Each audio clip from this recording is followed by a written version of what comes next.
kaya makin kaya, yang miskin makin. Nah, cuman bukan begitu modelnya sekarang. Angka kemiskinannya diturunkan, standar kemiskinannya diturunkan. Jadi tetap kemiskinan tuh standarnya bagus gitu. Sampai di sini paham Bapak? Oh, angka kemiskinan kita menurun, itu angkanya, standarnya yang diturunkan. Tapi kalau standarnya masih stagnan sama, misal standarnya gimana? Misal standar kemiskinan tuh 1 juta. Diturunkan ke bawah jadi 500.000. Lihat otomatis naik, bukan turun. Sampai di sini paham maksudnya Bapak Ibu ya? Itu standar kemiskinan. Kalau standar orang miskin itu yang tidak makan 1 kali dalam sehari. Kalau sehari dia masih makan 2 kali berarti miskin. Tapi kemudian tak begitu Pak, dibuat standar, dikurangin nilai standarnya. Oh berarti kalau dia tidak makan 1 kali, kalau dia masih bisa makan 1 kali sehari, baru dikategorikan miskin. Nah, itu standarnya diturunkan. Maka ini masalah. Berarti bagaimana seharusnya? Nah, ini kan seharusnya. Ini kita bicara seharusnya. Nah, ini Bapak Ibu poin pentingnya. Maka seharusnya harus kembali kepada poinnya.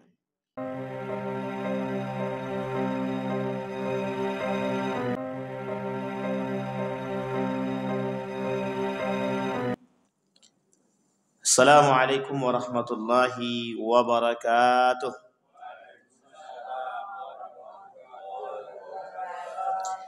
Alhamdulillahi rabbil alamin. Alhamdulillahilladzi an'ama bi ni'matil iman wal islam bihima tatimmus salihat. Ashhadu an la ilaha illallah wahdahu la syarika lah. Wa ashhadu anna Muhammadan abduhu wa rasuluh la nabiyya ba'da. Allahumma salli wa sallim wa barik ala hadzal nabiyil karim. Allahumma salli ala Muhammad wa ala ali Muhammad fil alamin innaka Hamidum Majid. Ya ayuhan nasu attaqu rabbakum alladhi khalaqakum min nafsin wahidah wa khalaqa minha zawjaha wa batha minhuma rijalan katsiran wa nisaa'a wattaqullaha alladhi tasaaluna bihi wal arham innallaha kana 'alaikum raqibah. Wa qala Allah ta'ala ya ayyuhalladzina amanu attaqullaha wa qulu qawlan sadida yuslih lakum a'malakum wa yaghfir lakum dhunubakum wa may yuti'illaha wa rasulahu faqad faza fawzan 'azimah. Puji syukur kehadirat Allah dengan mengucapkan alhamdulillahirabbil alamin. Berselawat kepada Nabi dengan mengucapkan Allahumma salli ala Muhammad wa ala ali Muhammad fil alamin innaka Hamidum Majid. Bapak Ibu sekalian yang berbahagia, mudah-mudahan di subuh hari ini Allah melimpahkan rahmat dan karunia-Nya kepada kita. Allah berkahi, Allah sehatkan, Allah kuatkan kita semua. Allah jadikan kita orang-orang yang selalu bersyukur dan istiqamah. Dan Allah jadikan kita husnul khatimah. Untuk orang tua kita yang telah mendahului kita, Allah tempatkan di tempat terbaik di sisi-Nya. Allah terima amal ibadahnya. Kemudian Allah kumpulkan bersama orang-orang yang saleh, ma'as siddiqin was salihin. Dan untuk orang tua kita yang masih hidup, Allah sehatkan, Allah kuatkan, Allah jadikan istiqamah dan husnul khatimah. Amin ya rabbal alamin. Baik Bapak Ibu, gimana kabarnya, sehat? Setelah Ramadan makin sehat atau makin lemah? Nah, itu penting. Sudah siap bertemu dengan Ramadan yang akan datang? Insya Allah, kalau hidup. Kalau tak hidup, mati. Kata mati kalau tak hidup. Baik Bapak Ibu sekalian yang berbahagia. Kemarin kita sampai pada al-kabira ba'daha atau al-kabira al-khamisah, dosa besar yang kelima. Mani'uz zakah atau man'uz zakah. Man'uz zakah, orang-orang yang tak mau membayar zakat. Sudah selesai kita bahas yang tidak membayar zakat? Sudah atau belum? Belum semua? Baik. Kemarin sejarah sudah saya sampaikan sejarahnya. Sejarahnya sudah saya sampaikan Bapak Ibu? Udah ya? Lupa la ilaha illallah. Muskilah.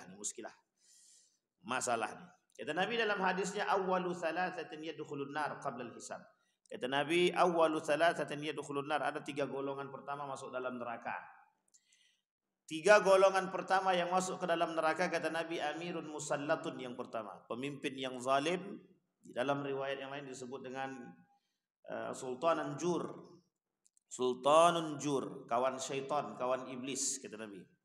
Kemudian yang kedua disebut dengan wadhu sarwatin mim malin la yuaddi haqqallahi fi malihi. Ada orang yang diberikan oleh Allah kelebihan harta tapi tak dikeluarkan untuk membayar zakat. Tidak dikeluarkan untuk bersedekah. Di dalam Al-Quran Allah berkata, wa fi amwalihim haqqun lis-sa'ili wal mahrum. Di dalam haknya orang lain, di dalam zakat, di dalam harta kita ada haknya orang lain yang wajib kita keluarkan. Ada wajib yang kita keluarkan, ada yang sedekah yang kita keluarkan, ada yang tak wajib atau sunnah. Maka di dalam Al-Quran Allah sebut khud min amwalihim shadaqatan tutahhirum wa tuzakkihim biha. Kata Allah di dalam Al-Quran kalimatnya sederhana, ambil sebagian daripada harta mereka sebagai bentuk sedekah. Sedekah itu terbagi dua, wajib dan tidak wajib. Sedekah wajib namanya zakat. Sedekah sunnah namanya ya sedekah. Sedekah sunnah bagian daripada atau macam-macam daripada bentuk tasarruful al-amwal. Bentuk daripada pembagian harta ini banyak.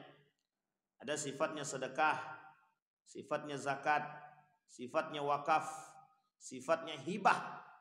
Ada hibah, Bapak Ibu tahu hibah? Pemberian cuma-cuma, sekedar diberikan saja. Namanya hibah. Ada hibah, ada sedekah, ada infak, ada. Ya, ada banyak, ada nama infak, ada sedekah, ada wakaf, ada juga wakaf yang juga disebutkan oleh Allah di dalam Al-Quran. Dari bagian-bagian demikian. Nah kata Allah di dalam Al-Quran, wa anfiqu mimma razaqnakum min qabl an ya'tiya ahadakumul maut fayaqul rabbi laula akhartani ila ajalin qarib fa atasaddaq wa akum minas salihin. Ya Allah, tangguhkan umurku sampai aku tahu betapa pentingnya bersedekah, maka aku akan bersedekah dengan sebaik mungkin. Ini sudah saya sampaikan cerita ini. Seorang pemuda di tengah perjalanan memiliki bekal satu saja roti sama air minum. Di tengah perjalanan ketemu dengan orang yang tak mampu. Ketika bertemu dengan orang yang tidak mampu, kemudian orang ini meminta makanan daripada orang yang membawa bekal tadi. Dibagi sama dia setengah-setengah. Ente setengah, aneh setengah, kata dia. Tiba-tiba orang ini kemudian meninggal. Di tengah ketika meninggal itu ditampakkan oleh Allah. Jadi orang yang meninggal itu ditampakkan oleh Allah 40 hari. Itu sebelum meninggal ditampakkan oleh Allah perbuatan dia. Perbuatan yang ditampakkan oleh Allah di dunia itu sebelum dia mati itu, sebelum dia meninggal adalah sedekah. Tengoklah sedekah dia.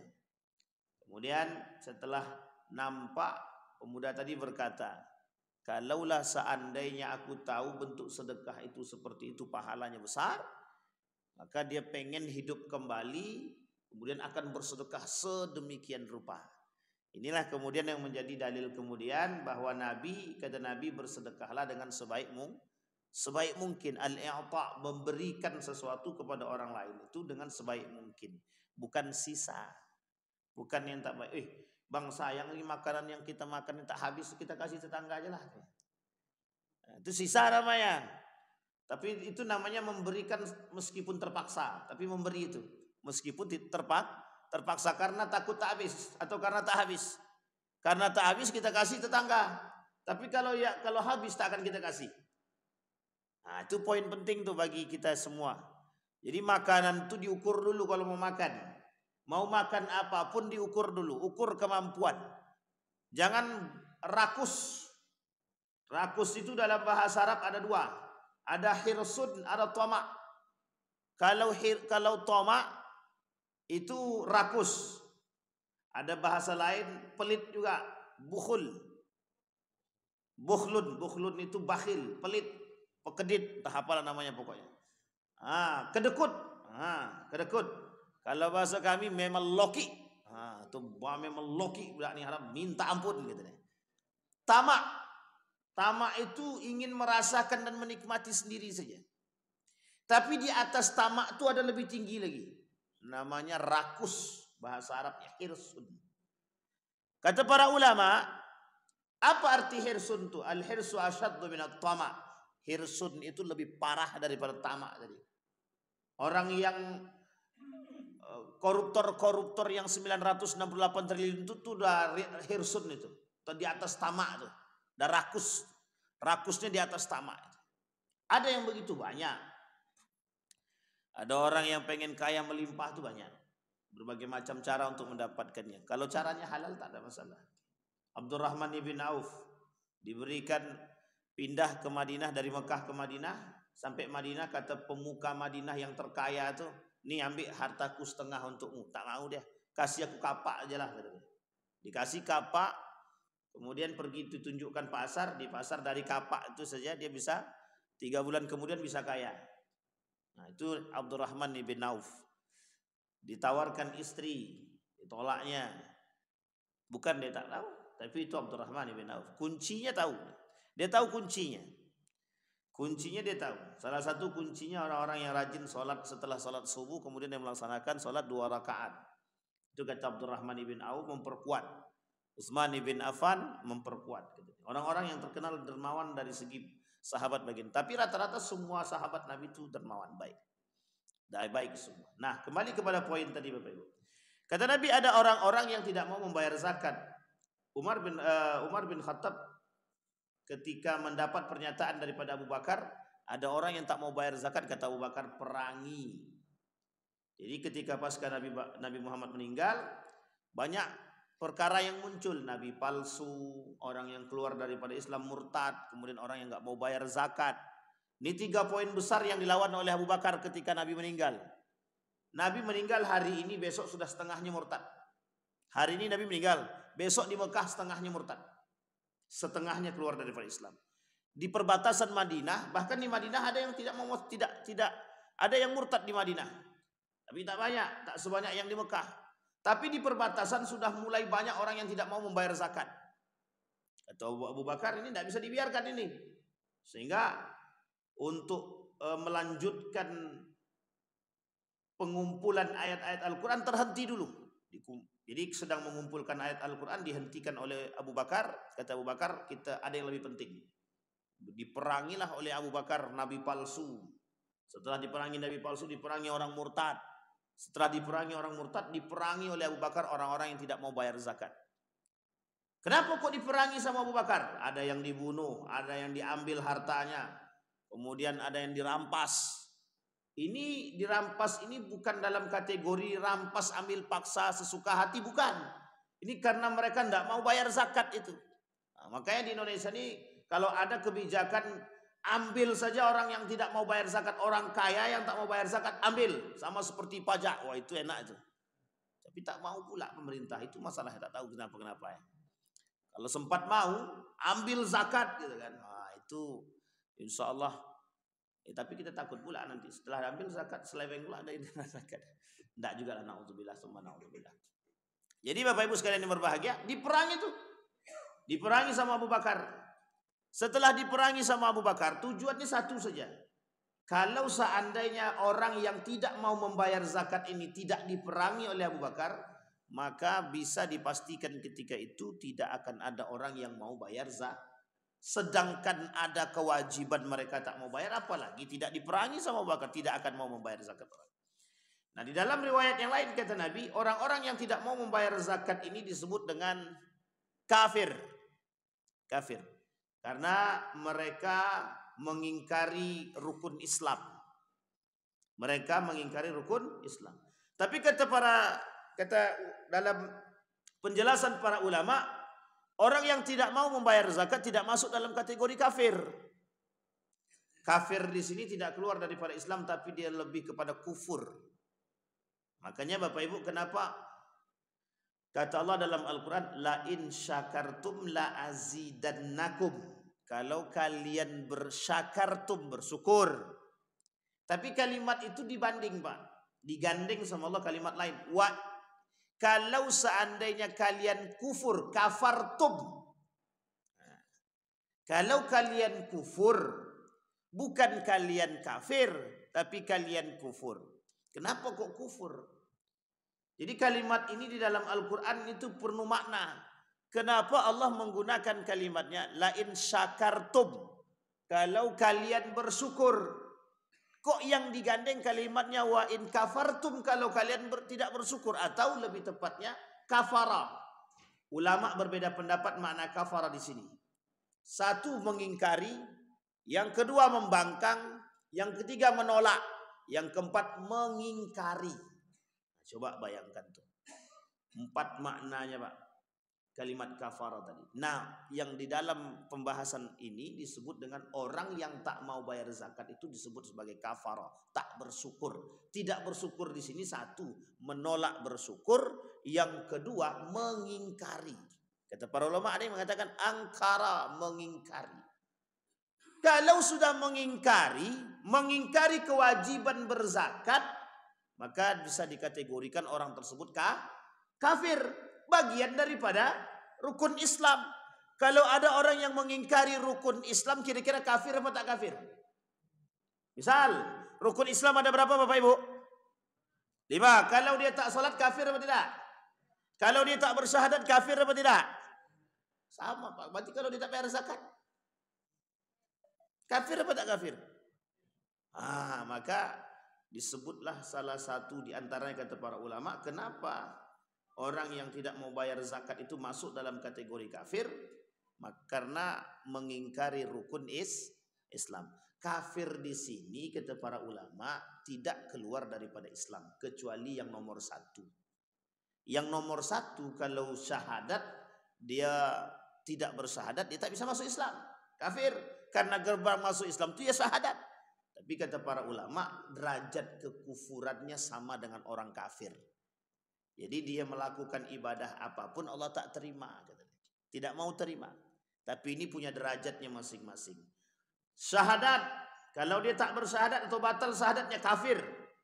Atau irtadda, dia murtad secara pelan-pelan atau perlahan. Tapi kalau orang yang kufur tadi terus-terusan melakukan perbuatan kufur, bisa juga kafir. Diingkarinya, dah kafir itu. Mungkar deh. Nah, sampai di sini bisa dipahami Bapak Ibu. Tapi kemarin kan bayar zakat semua kan? Zakat apa Ustaz? Itu zakat fitrah. Ini harus dipahami dulu. Zakat fitrah di bulan suci Ramadan itu bukan zakat mal, namanya zakat fitrah. Zakat fitrah itu kata para ulama cuma 2 saja, fakir miskin. Lu sekarang semuanya digabung Ustaz. Itu masalah itu. Lain kali zakat fitrah dengan zakat mal itu dipisah. Karena zakat mal keperuntukannya berbeda, zakat fitrah diperuntukannya berbeda. Zakat fitrah diperuntukkan untuk fakir dan miskin. Lebih utama, meskipun ada yang mengatakan boleh diambil daripada zakat fitrah. Tapi lebih utama fakir miskin. Zakat fitrah. Kalau zakat mal boleh untuk 8 asnaf. Karena Basnas hanya mengurus 8 asnaf itu. Dan Basnas hanya mengurus zakat mal, tidak zakat fitrah. Jadi tapi ada yang mengatakan Ustaz, kalau seandainya pengurus masjid itu mengumpulkan zakat, dia bukan amil zakat tapi petugas zakat, pengelola zakat atau petugas. Lu amil itu bagaimana? Amil zakat itu legalisasinya atau legalitasnya dari pemerintah, dari pemimpin. Maka kata guru saya yang paling sederhana seorang pemimpin yang bisa memberikan legalitas kepada amil itu lurah.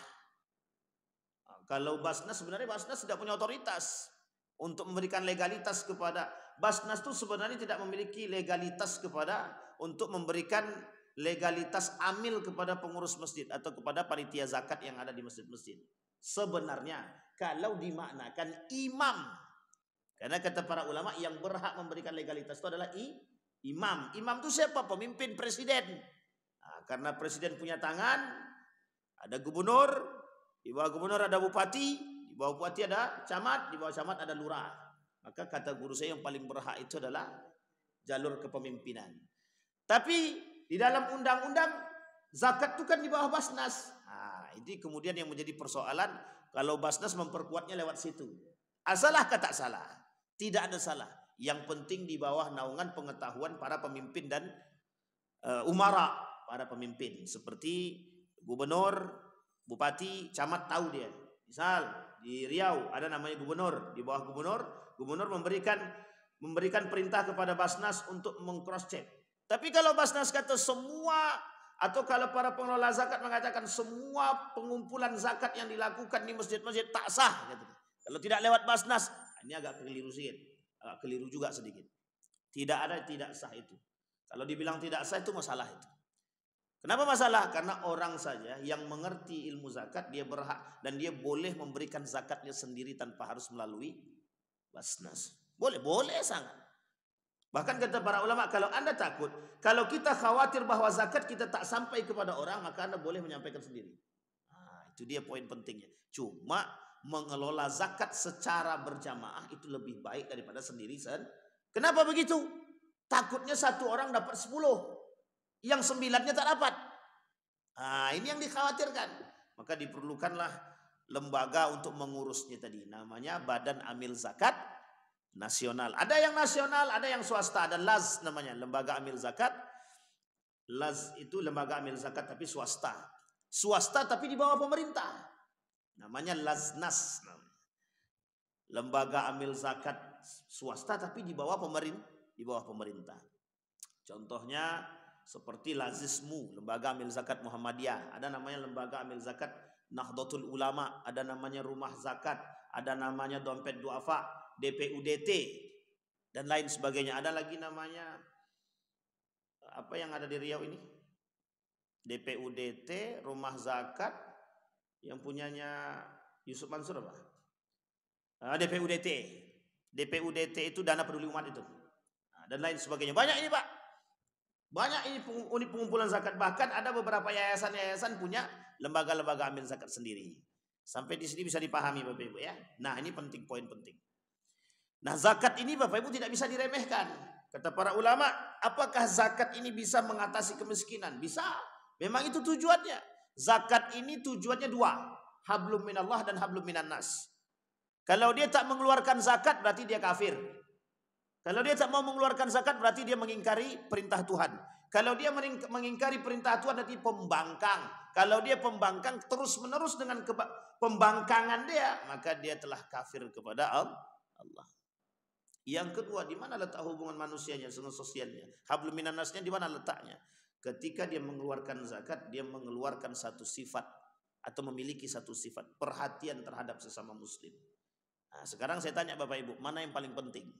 Mana yang dipentingkan di situ? Orang yang menerima zakat atau orang yang memberi zakat? Memberi atau yang menerima? Sekarang saya balik sama Bapak Ibu. Adanya orang kaya karena ada.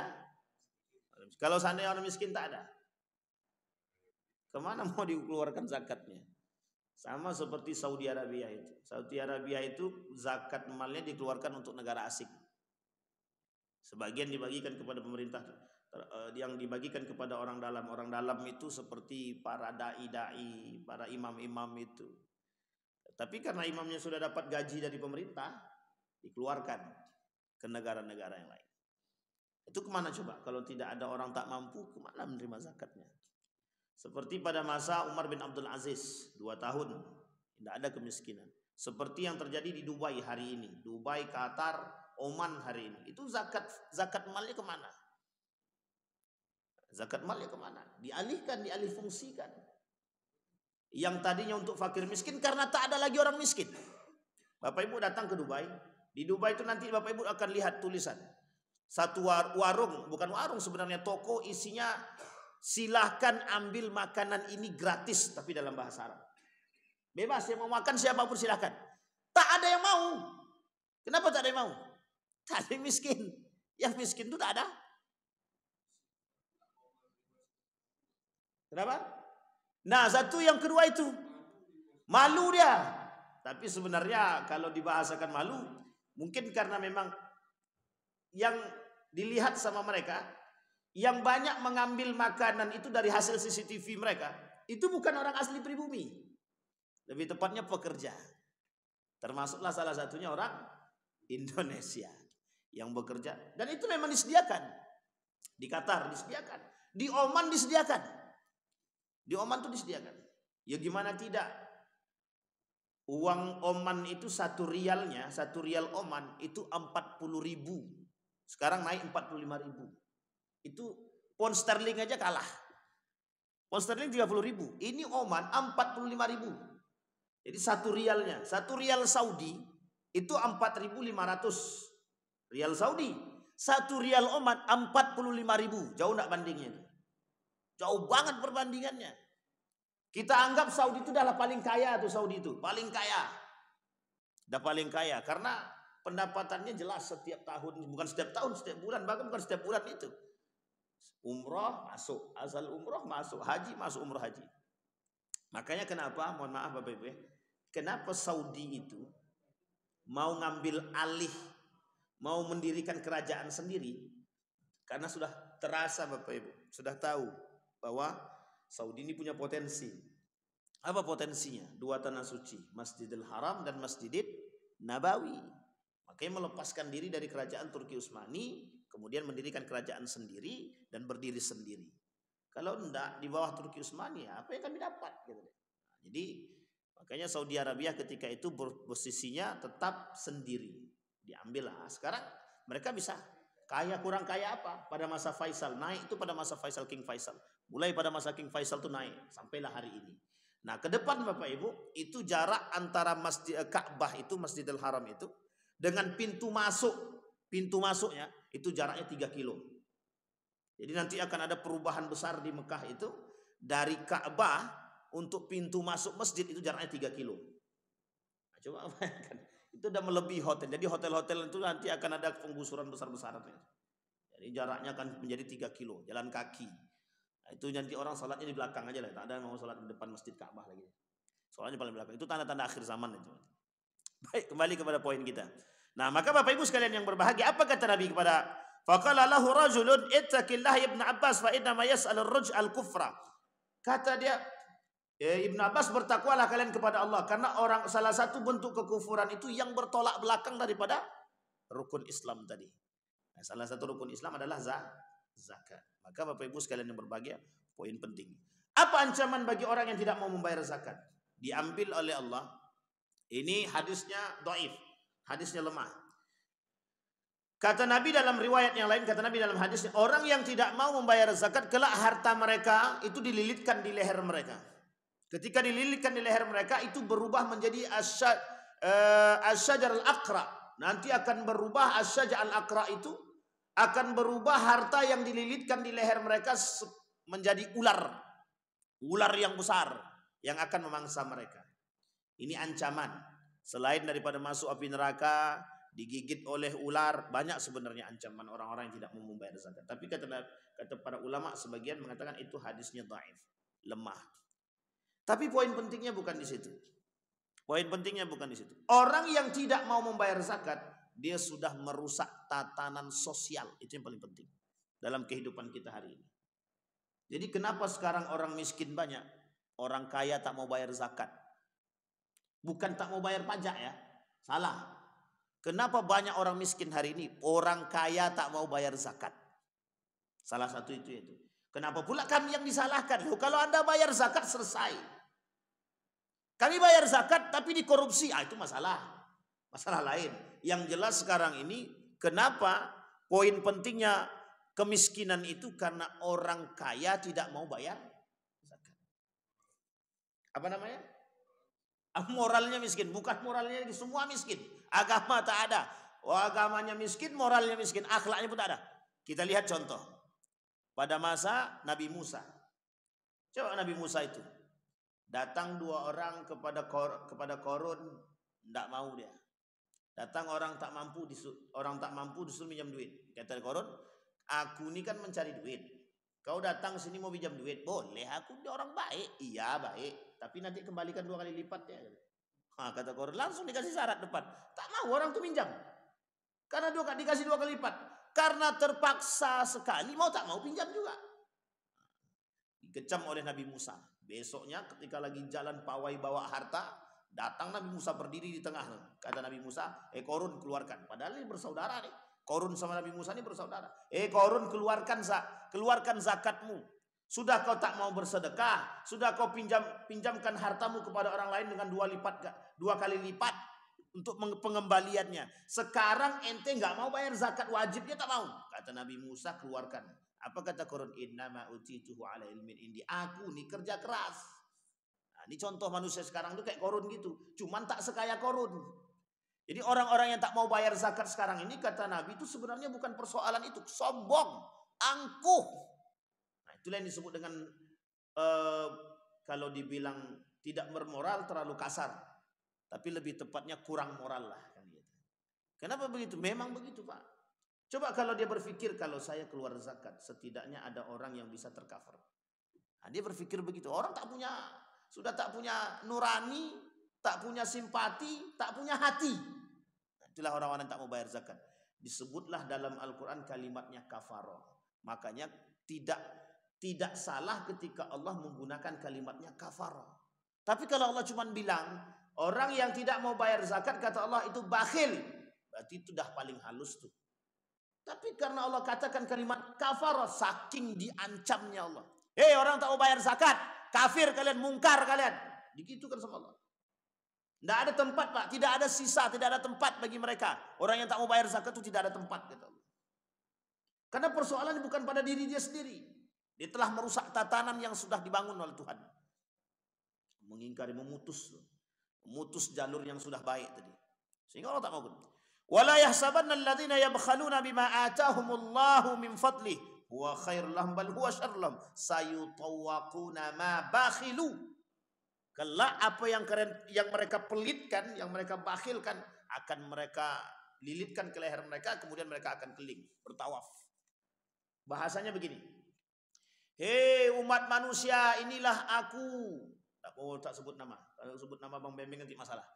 Hei kalian, ini aku Fulan bin Fulan, dengan harta yang dililitkan di leher. Aku Fulan bin Fulan yang tidak mau mengeluarkan zakat, tidak mau bersedekah, tidak mau berbagi. Keliling di hadapan manusia. Nah, harta yang tadi dibawa dia berubah menjadi ular. Nanti itulah yang akan memakan dia. Habis. Nanti hidup lagi. Hilang kepala, jadi lagi kepalanya. Hilang tangan, jadi lagi tangannya. Itu terus. Sampai dia betul-betul tersisa. Betul-betul disiksa. Kalau langsung mati enak. Tapi ketika itu tak lagi mati. Itu terus berulang. Makanya orang-orang yang masuk ke dalam neraka itu, jangan dikira enak. Jangan dikira enak. Dia modelnya adalah rusak dia karena api tadi, naik lagi. Jadi lagi utuh lagi. Rusak lagi, utuh lagi. Makanya bahasanya badalnahum juludan akhar. Kami ganti badan mereka yang sudah hangus tadi, hidup lagi dia, terus begitu terus menerus. Coba sakit apa tak sakit? Kita ambil contoh begini. Bakar tangannya, kemudian obati balik. Bakar lagi, obati lagi, bakar lagi, obati lagi. Begitu terus menerus. Ambil aja jarum cucuk. Cucuk jarum, tunggu dia sembuh. Ini kita tunggu dulu sembuh. Kalau besok enggak kita tunggu lagi sembuh, Pak. Habis tangan nih, putus tangan nih, muncul lagi tangan. Gitu terus. Terus digigit. Habis. Jadi orang kan tak takut sekarang Ustaz. Memang tak nampak, karena tak nampak itu tak takut. Makanya bahasanya kalau nampak surga dan neraka itu tak jadi orang, Pak. Takkan ada yang mau masuk neraka. Takkan ada yang mau. Cuma karena tak nampak tadi. Makanya semakin ke akhir zaman itu semakin orang tak memandang itu. Sampai di akhir zaman itu orang akan berpikir bahwa surga dan neraka itu memang tidak ada. Kalau mereka sudah berpikir bahwa surga dan neraka itu tidak ada, mereka akan katakan surga itu dunia, neraka itu kosong. Kalau sudah neraka itu kosong, tidak ada ancaman, dalam pikiran mereka apapun bebas akan mereka buat. Nah, itulah kondisi akhir zaman nanti. Nanti apa sekarang Ustaz? Terserah Bapak Ibu lah. Kalau mau sekarang boleh juga, mau nanti juga boleh. Sampai di sini bisa dipahami Bapak Ibu. Kemarin bayar zakat kan Bapak Ibu ya? Kalau zakat fitrah Bapak Ibu, itu zakat kewajiban setiap orang. Sampai miskin sekalipun, kalau malam hari ini dia masih dapat makan dan masih bersisa daripada berasnya, dia wajib mengeluarkan zakat fitrah. Itu bedanya zakat fitrah dengan zakat mal. Kalau zakat mal, tunggu dulu pendapatan dia. Berapa? 85 juta per tahun. 85 juta per tahun. Kalau sudah terkumpul dalam 1 tahun itu 85 juta, 1 tahun barulah dia berhak mengeluarkan zakat. Kalau tidak sampai 85 juta pendapatannya selama setahun, tidak dikeluarkan zakat, tidak wajib mengeluarkan zakat. Hanya saja sedekah, silahkan sedekah. Namanya sedekah sunnah. Makanya kenapa dalil yang digunakan oleh para ulama untuk menjadikan zakat profesi itu, kalau tak sampai kan Ustaz bisa masuk sedekah. Sebenarnya banyak tak sampai, kalau zakat profesi itu banyak tak sampai. Yang sampai itu yang pimpinan-pimpinan atas saja. Karena minimal untuk mendapatkan zakat profesi itu minimal gajinya per bulan 7,5 juta. Sekarang pertanyaannya, pegawai mana yang gajinya 7,5 juta? Golongan berapa? Kredit banyak, belum hutangnya lagi. Hutang mobil, hutang rumah, hutang diri. Semua punya hutang. Sekarang ini diri pun dihutang. Baik. Yauma yuhma alaihim fi nari jahannam fatukwa biha jibahuhum. Masuk dalam neraka mereka, nanti ditaruh badan mereka di atas meja, disetrika. Jadi yang tak mau bayar zakat tadi, mana tangannya tadi? Tangan dulu, setrika tangan. Kita rasakan aja lah setrika di bumi ini, pas lagi nyetrika, sentuh sedikit panasnya itu. Nanti tidak begitu. Nanti bukan begitu. Dibaringkan orang yang tak mau bayar zakat tadi di atas meja tadi, diambil setrika yang panas itu, dinaikkan ke badannya, ke punggung dia. Nanti kalau sudah nampak tulangnya, dibalikkan badannya ke perutnya. Begitu terus, Pak. Tapi kemudian jadi lagi badan itu. Tertutup lagi tulang tadi dengan kulit. Setrika lagi. Coba. Na'udzubillahi summa na'udzubillah. Menakutkan sebenarnya. Sangat menakutkan. Kenapa Allah begitu mengancam orang-orang yang tidak mau membayar zakat? Karena poinnya bukan persoalan hartanya, pembangkangannya kepada perintah Allah. Itulah kenapa alasan Abu Bakar memerangi seperang-perangnya. Kata Abu Bakar, tidak bisa dikasih ampun. Orang yang tak mau bayar zakat ini tak bisa dibiarkan. Karena ini syariat. Dan syariatnya langsung datang dari Allah. Baik Bapak Ibu. Fatukwa bihajibahuhum wa junubuhum wa zuhuruhum. Depan, belakang, kepala semua disetrika. Qala ya yudau dinar ala dinar wala dirham ala dirham walakin yusa' jaldah hatta yudau kulla dinar wa dirham ala hiddatihi. Jadi semua harta tadi kemudian ditaruh lagi di badan mereka. Dibakar, disetrika lagi, terus menerus. Nanti bukan hanya sampai di situ. Harta mereka tadi dibakar jadi seperti apa namanya? Yang keluar dari mulut gunung itu apa namanya? Apa? Lahar, bukan kelahar kan? Lahar, larva, terserahlah apa namanya, pokoknya air cairan yang panas-panas itu, disiramkan ke badan. Lapar itu poin penting itu aja. Sindiran namanya. Disiram lagi. Pokoknya banyak Bapak Ibu, habis kita. Tapi kata para ulama, itu kan hadisnya dhaif aja. Tak ada yang mau pakai hadis nih. Bukan masalah hadis. Kalau tak percaya buktikan aja nanti. Itu aja kita Pak. Ini masalahnya karena tak nampak saja. Tapi ingat, orang yang tak mau bayar zakat, orang yang pelit, orang yang tamak, Allah juga segerakan azabnya di dunia. Dengan mengambil keberkahan dari rumah tangga mereka.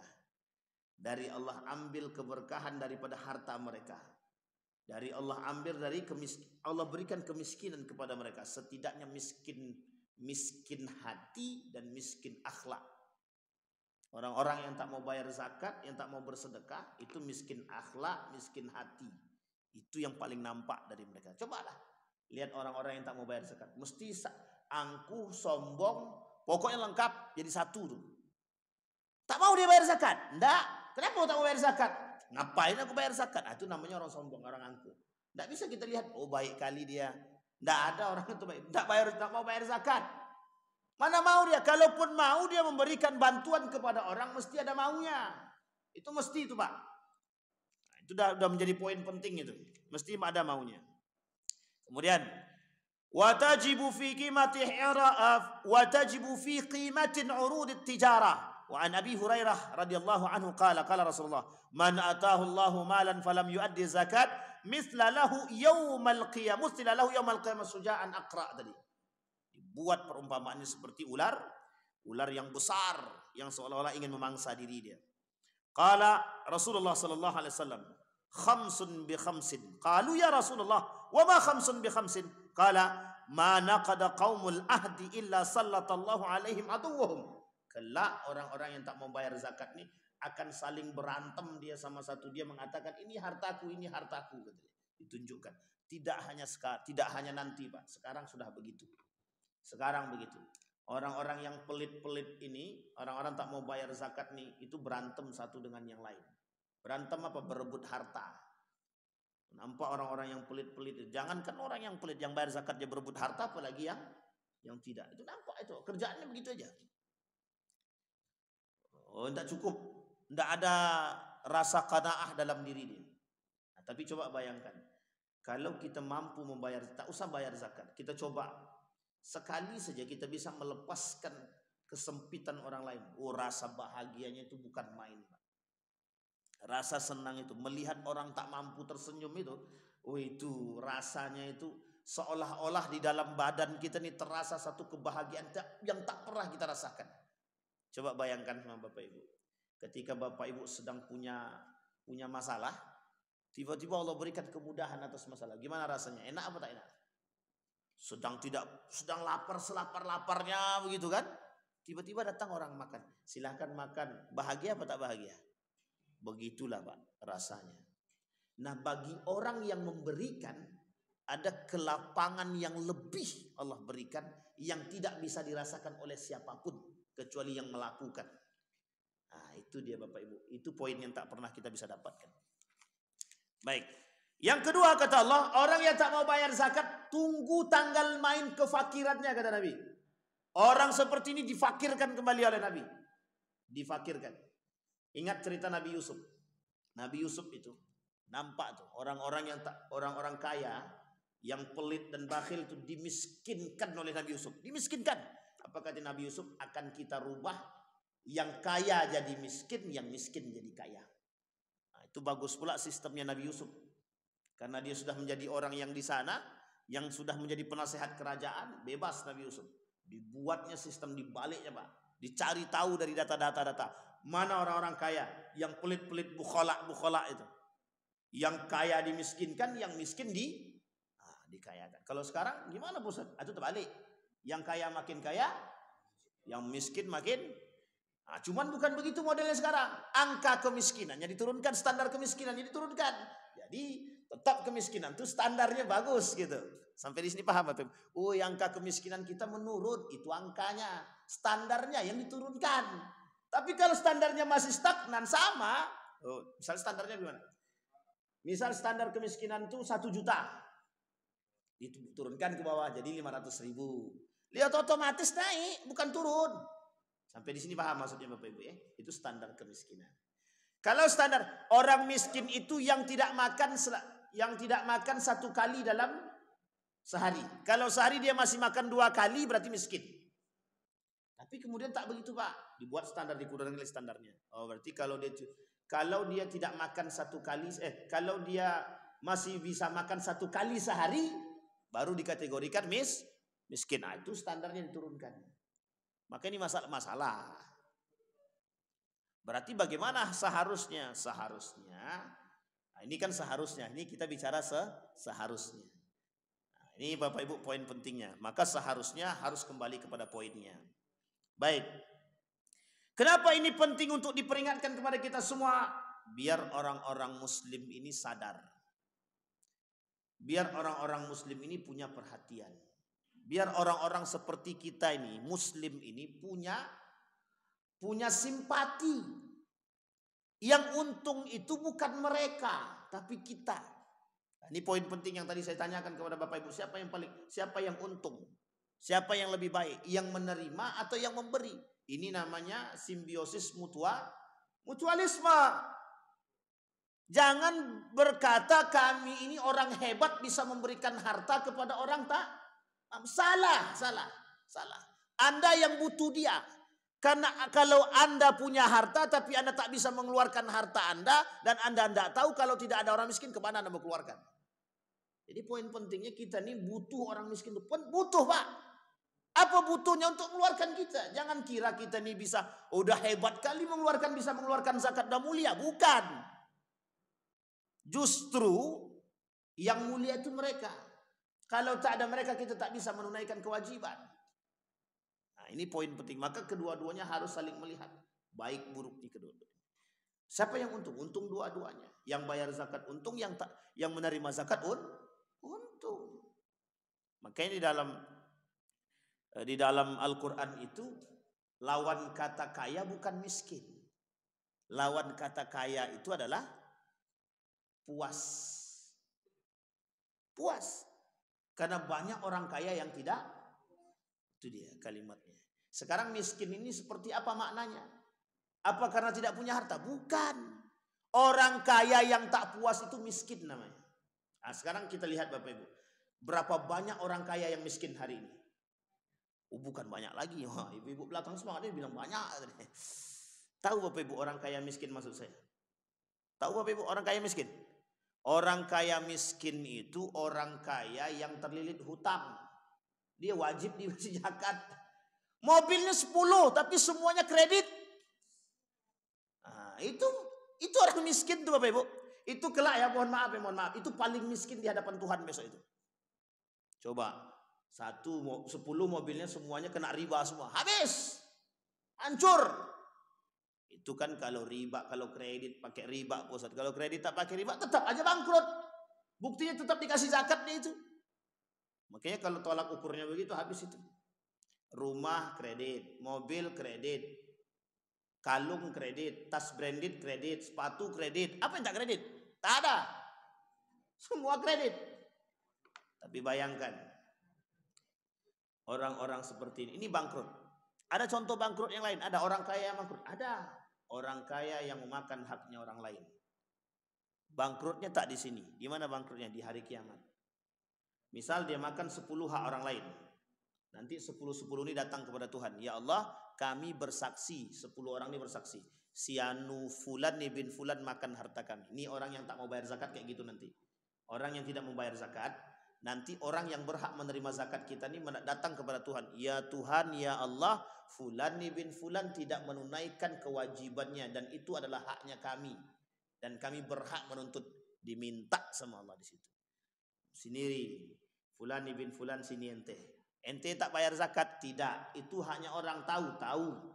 Diambillah pahala orang yang tak mau bayar zakat tadi, diberikan kepada orang yang kita zolimi atau yang kita tak bayarkan zakat kita tadi. Nanti setelah selesai, habis pahala kita, dosanya orang yang kita zolimi melalui tidak bayar zakat tadi, misal si fulan bin fulan ini berhak menerima zakat, kemudian yang si A tak mau bayar zakat. Fulan bin fulan, keburukannya si fulan bin fulan ini diberikan kepada orang yang tidak mau bayar zakat. Itu urusan kezoliman. Orang tak bayar zakat ini bukan hanya persoalan dia dengan Tuhan saja, dia dengan manusia. Zalim. Zalim. Sampai di sini bisa dipahami Bapak Ibu? Sekarang saya tanya Bapak Ibu, lebih pelit mana? Orang tak bayar zakat atau orang yang tak mau memberikan bantuan kepada orang lain? Pelit mana? Misal ada orang tak makan di depan kita sekarang. Dia minta duit. Bantulah kami nak makan. Bapak Ibu tidak kasih. Tidak Bapak Ibu kasih. Kemudian Bapak Ibu tidak bayar zakat. Mana yang lebih pelit? Yang tidak mau membantu orang tadi atau tak mau bayar zakat tadi? Mana yang paling pelit? Dua-duanya pelit. Dua-duanya pelit. Dan kedua-duanya akan berhak mendapatkan pertanggungjawaban yang sama di hadapan Tuhan. Hanya saja yang tak bayar zakat ini nambah ancamannya. Ditambah oleh Tuhan. Kalau dia tak memberi, itu kan tidak ada kewajiban secara syariat. Zakatnya tak ada.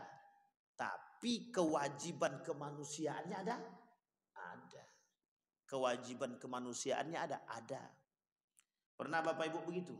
Pak, tolong kami belum makan. Pernah enggak Bapak Ibu temukan orang begitu? Tolong bantu. Kenapa? Kalau mintanya nipu bagaimana? Sekarang pertanyaannya, tahu nggak dia nipu? Itu aja. Kalau dia betul nipu, urusan dia dengan Tuhan.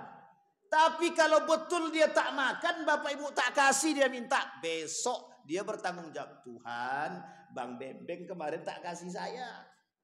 Bertanggung jawabannya di hadapan Tuhan.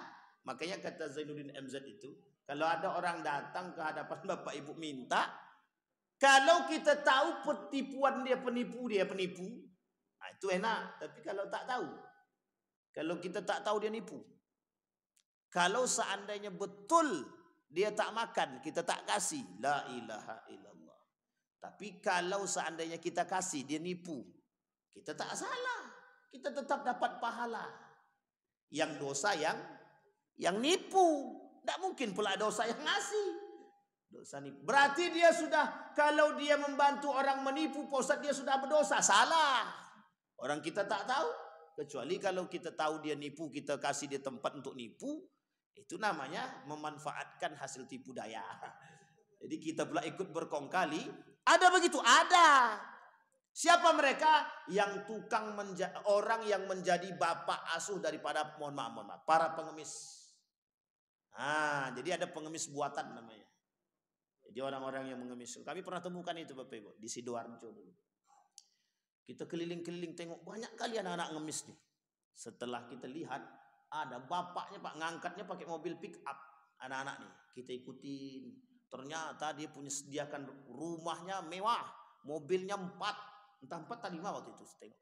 Bukan pula mobil-mobil biasa itu, bukan Agya, Kalia, waktu itu belum masuk, mobil itu belum masuk. Karena belum ada itu, tapi mobilnya besar-besar tuh, seperti Fortuner. Itu kan mobil-mobil lumayan lah gitu kan. Lumayan banget itu. 5 mobilnya, rumah tingkat 2 atau tingkat 2, tingkat 3. Coba rumahnya. Ternyata setelah dicari tahu, jawabannya sederhana. Lebih enak begitu. Iyalah enak, duit bukan dia yang cari. Tapi kan kami kasih mereka pusat. Itu namanya orang-orang yang mempekerjakan orang merdeka. Ba'a rajulun hurran fa'akala thamanahu. Orang seperti ini dimusuhi oleh Tuhan. Kata Allah dan kata Nabi dalam hadisnya, kata Nabi, salah satu ana khasmuhum yaumal qiyamah. Kelak ada 3 golongan yang menjadi musuhku, kata Allah. Yang diancam oleh Allah, yang dimusuhi oleh Allah. Satu diantaranya orang yang memperjualbelikan orang-orang merdeka. Kayak tadi tuh. Anak-anak pengemis itu dikumpulkannya, disuruh dia ngemis. Diantar di pangkalan, nanti dia keluar tuh. Nanti balik dijemput. Tank waktu sekian-sekian jemput. Kita telusurin Pak. Kita laporkan itu ke dinas sosial. Akhirnya ditangkap orangnya. Keluar di berita. Gue senang kali hati kami ditangkap. Keluarlah kemudian, tak lama kemudian keluar kebijakan pemerintah harap memberi para pengemis di jalanan. Yang ketahuan kena ditangkap, kan begitu. Itu keluar itu Pak. Hilang Pak, para pengemis hilang. Kenapa? Tak ada lagi yang mau kasih, takut. Muncul gaya baru, menjual dengan memaksa. Itu beda-beda tipis saja. Tapi masih mending lah, dia mau menjual. Bang, tolong belilah dagangan kami nih bang. Kalau abang tak beli kami tak makan. Kan maksa namanya itu. Orang kalau mau jual, ada orang mau beli apa tidak, ya terserah gitu. Ini kembali kepada poin tadi. Artinya sistemnya udah rusak karena para pelaku kezaliman banyak. Nah, Bapak Ibu sekalian yang berbahagia, kalau kita tak mau bayar zakat, kita sudah merusak sosial. Disitulah kenapa kata Umar bin Abdul Aziz, hasil daripada zakat tadi dimasukkan kepada Baitul Mal. Orang miskin pada masa Umar bin Abdul Aziz tidak ditemukan, dari ujung ke ujung batasnya tidak ditemukan. Ini ciri kenapa diberikan oleh Allah salah satu contoh, tidak hanya salah satu, salah sekian contoh yang Allah berikan bagaimana cara mengelola zakat dengan baik. Ada alasannya. Ada waktu itu kan manusia tidak banyak, cuma sedikit. Betul manusia. Sekarang pertanyaannya, yang sedikit aja kita tak bisa, apalagi yang banyak. Sebenarnya bukan persoalannya itu amanah, persoalannya adalah bagus dan pintar dan cerdas dan tahu. Ini yang kita tak tahu kan sekarang begitu. Makanya kenapa mohon maaf banyak orang tidak percaya dengan lembaga amil zakat. Ada alasan, ada. Apa alasannya? Salah satu alasannya ketidakamanahan para pengelola zakat. Nah, ini juga menjadi masalah. Aku tidak maulah masuk ke lembaga amil zakat itu. Entah kemana-mana disalurkannya. Nah, kalau kita sudah masukkan dan percaya saja. Kayak kasus LSM kemarin itu ya. Ada pimpinan LSM itu gajinya 100 juta. Jadi kira-kira pendapatan per bulan berapa juta itu? Otomatis di atas 2 miliar itu Pak. Kalau pendapatan gaji pimpinannya itu di atas 100 juta. Tahu Bapak Ibu yang saya maksud ini siapa? Apa itu? Kok tahu betul? Nah, dipotong kalau takut. Ada namanya ACT dulu, aksi cepat tanggap itu. Itu kan kasusnya heboh itu di berita. Ini juga membuat hilangnya kepercayaan orang terhadap lembaga-lembaga ambil zakat atau lembaga-lembaga sosial yang lain. Maka Bapak Ibu sekalian yang berbahagia, hati-hati. Baik, ada pertanyaan Bapak Ibu? Jangan ragu. Kalau ragu, insya Allah tak sesat lah. Karena kita masih dalam masjid. Ada pertanyaan Bapak Ibu? Silakan Ibu. Juta. Iya, 85 gram itu nanti Bapak Ibu kalau dikalikan dengan jumlah duit sama nanti dapatnya 85 juta itu. Jadi kenapa? Sekarang udah naik, berarti naik. Tergantung harga emasnya ya. Itu standar emasnya. Sekarang berapa 1 gram? Yang 20, tunggu dulu. Kita pakai standar yang paling rendah aja karatnya, jangan banyak-banyak karatnya. Sekarang 1 gram berapa? 2,5 juta. Itu yang 2 juta ya. Itu yang berapa karat, Bu? 24 karat. 1 gram kemarin berapa gitu? Oh, 1 emas ya kan. 1 gram 2 juta. Oke, kalau 1 gram 2 juta kali 85 gram. Berarti berapa juta? Kita kali. Tenang. Kita punya matematika. Apa namanya? Kalkulator. Intinya kalau kita kalikan aja langsung. Biar jelas. Nanti dapat berapa? Tunggu dulu, tenang. Oh iya, 85 kali 2 kan 170. 1 gramnya 2 juta. Sekarang dikali 85. Berarti semuanya makin banyak yang tak bayar zakat. Makin banyak yang tak bayar zakat. 85. Kalau standar 85 gram. 85 gram kalau dulu saya kalikan sekitar 1 juta, 1.200.000, 1.100.000 lah. Makanya dapat 85 juta. 85 juta itu kalau dibagi, anggaplah 85 juta sekarang dibagi 12 jadi berapa? Sekitar pendapatannya per bulan 7,5 juta kalau tak salah ya. Coba bagi. Jangan lama-lama. 85 juta bagi 12. Lama betul. 7 juta berarti paling tidak gajinya 7. Sekarang 170 bagi 12. Makin tak jadi orang berzakat nih. Cepat Pur. Berapa? 14 juta. Berarti kita semua ini tak wajib zakat. Kalau hitungannya begitu. Jadi, tapi tetap hitungnya itu tetap begitu. Berarti kalau gajinya 14 juta dong saat baru dia wajib zakat, betul. Tapi kata Yusuf Al-Qardawi begini.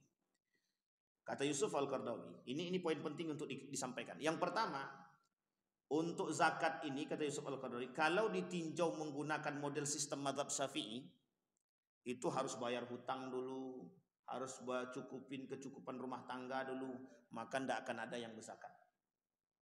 Maka kata Yusuf Al-Qardawi, hitung mentah.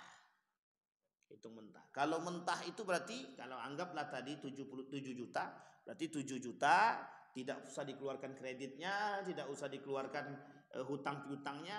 Ini untuk mendapatkan poin dulu, kata Yusuf Al-Qardawi. Karena kalau hitungannya begitu, tak ada yang mau zakat, tidak ada yang wajib zakat. Apalagi sekarang kalau naik, gramnya sudah naik, harganya sudah naik 104. Berapa tadi? 170, enggak ada 14 juta. Apalagi gaji 14 juta per bulan. Sekarang saya tanya, mana siapa yang gaji 14 juta per bulan? Paling pangkat-pangkat ke atas lah sedikitnya. Ada. Tunggu, golongan berapa? DPR berapa gaji? Oh, kalau DPR ya 30. Berarti DPR aja lah bagi zakat tuh. 7 juta paling tinggi. Itu belum tunjangan. Ya kan tunjangan tetap ada. Jadi terbatas atau tidak terbatas tunjangan tetap dimasukkan. Misalkan anggaplah golongan paling tinggi sekarang kepala dinas. Kepala dinas itu gajinya 7 juta. 7 juta kali tunjangannya 7 juta. Anggaplah 14 juta, maka wajib zakat itu, Pak. Berarti yang wajib zakat itu cuma kepala dinas, bawahnya tak wajib zakat itu, Pak. Satu itu. Nah, yang kedua gini Bapak Ibu. Berarti Pak Ustadz, kalau seandainya 14 juta gaji tetapnya per bulan, berarti baru bisa wajib zakat. Maka di bawah itu tidak wajib zakat secara hukum ya. Karena kita mengikut hitungan gram. Sekarang dolar lagi naik soalnya. Ini masalah nih. Rupiah melemah, dolar meninggi. Nah sekarang Bapak Ibu, berarti 14 juta per bulan atau 14 juta gajinya dia bawa baris? Ya, hanya saja Bapak Ibu, hanya saja tetaplah bersedekah. Sampai di sini paham? Maka kenapa Imam Abu Hanifah yang membolehkan zakat profesi. Kalau diikut hitung pakai mazhabnya Syafi'i tak jadi, Pak, tak jadi. Tidak ada, karena mazhab Syafi'i tidak menerima namanya zakat profesi. Yang membolehkan zakat profesi itu mazhab Imam Abu Hanifah. Makanya kata para ulama, kalau tak sampai zakatnya, sampai sedekah sunnahnya. Nah, ternyata udah naik pula Ibu ya. Berarti saya hitungan lama itu 1 juta per satu emas itu. Ini yang 24 karat. Tapi ada juga sebagian ulama mengatakan yang penting emas, lihat standarnya. Standarnya emas berapa, 22 kah atau 24 kah, itu juga tidak persoalan oleh sebagian ulama. Kata sebagian ulama, kalau satu emas 1 gram 22 karat berapa? Ada yang tahu yang 22 karat nih? Berapa 1 gram kalau 22 karat? Nggak tahu? Itu cari tahu, jangan sampai tak tahu.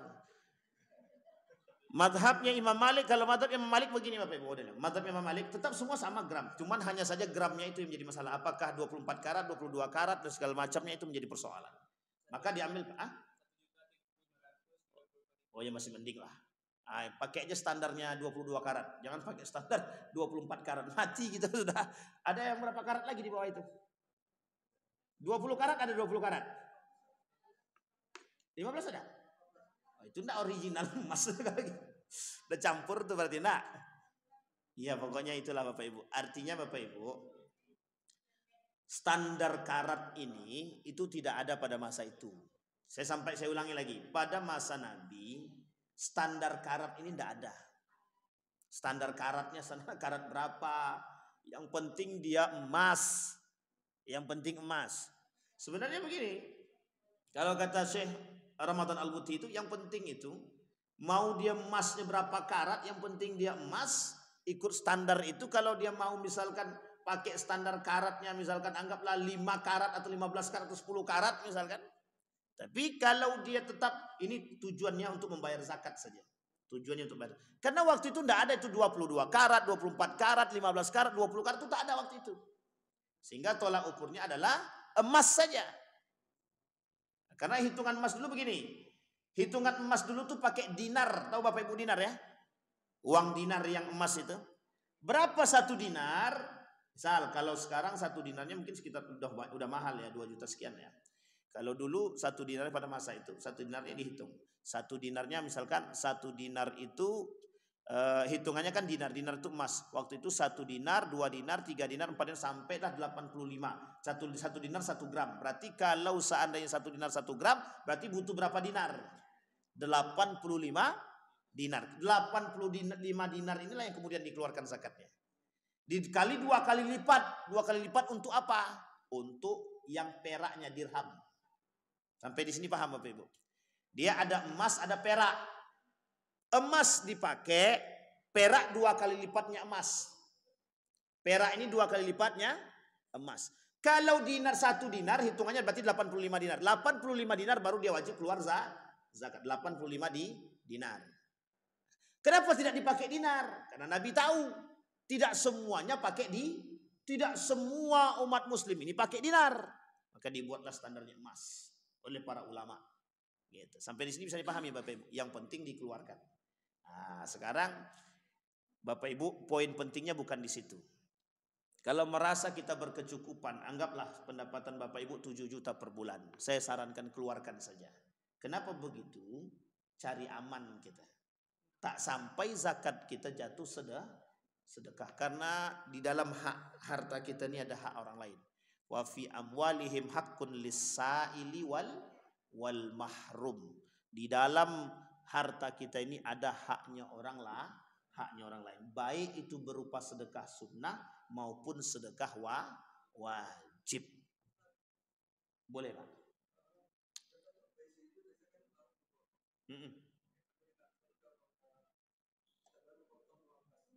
Ya betul.